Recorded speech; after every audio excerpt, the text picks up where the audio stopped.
Wembanga ninayo eka yange mwe yettaka mpagira kulundako ente nga mmeka eka emu nasibiko farm ya eka emu nkulagira kulundako ente emu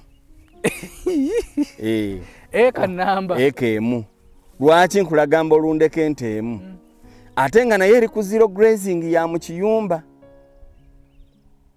So wano kati ninyo wano ye zero ye eno ye zero grazing. I mean eno ye gundi ye free range. Yeah. Free range ye ku muntu nga botaddewo wano n'olunda nti muddo gukala oba ne gubeera mu bisisina birala byenziteeramu birungo birala okujjako omwemba guli gwe nazisimbira. Kati eno e free range kati zero grazing yize ziri ez'omu biyumba gy'obadde ogamba yiikeemu n'olundira mu biyumba.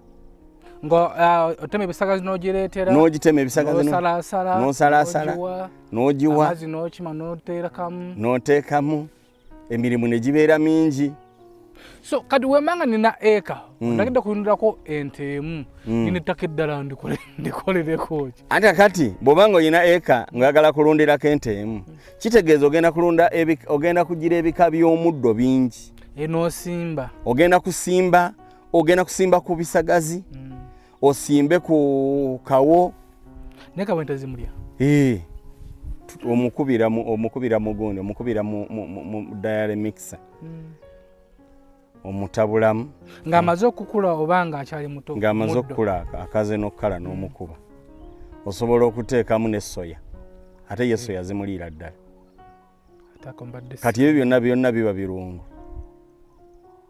Gwe ky'olina okumanya kati ebintu byakyuka naffe abantu kye tukozesa ng'ekirungo mu mubiri gwaffe ne mu nte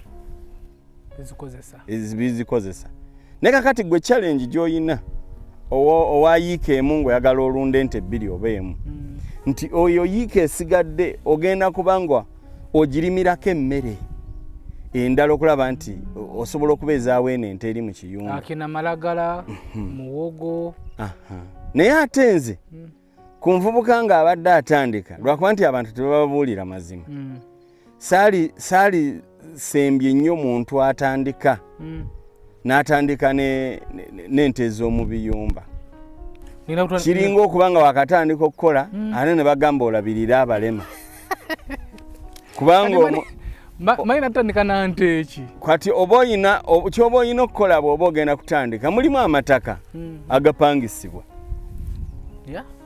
Oli ng'akupangisa ettaka kisinziira lwakupangisa ente omwaka emitwalo 3 buli nte okulunda ku ttaka lye okulundira ku ttaka lye katuyina abantu nga ayina ettaka naye nga takyalina kapito leetamu nte kati nga yali agadde ettaka eri alipangisa kyekirina kuba naffe eggulu ndowooza obadde owulira incident ezibaddewo mu West Nile ng'abantu batwalayo ente nti eggulu balina amataka naye tebalina kapito. Kati bw'obanga osobola okufuna chance eyo n'opangisa ettaka osobola odikolerako emyaka 2 osobola okuvaamu mwegyo emyaka ng'ofunye ettaka eriryo. Naye bw'otandika ne yiika emu ka kapita akatono kajja kutwala obudde bwo bungi nga kane ka bizinesi katono tekakula naawe tokula omalirize nga mu balunzi toliimu ate ne mu balimi toliimu. Kati kibeera kirungi nnyo omuntu atandika ne mubuuza noga nti bwe mbeera nina miliyoni zange 3 kampangisize ente 10 nzirunde zigejje bwe zigejja buli luvannyuma lwa myezi 6 nga ntunda.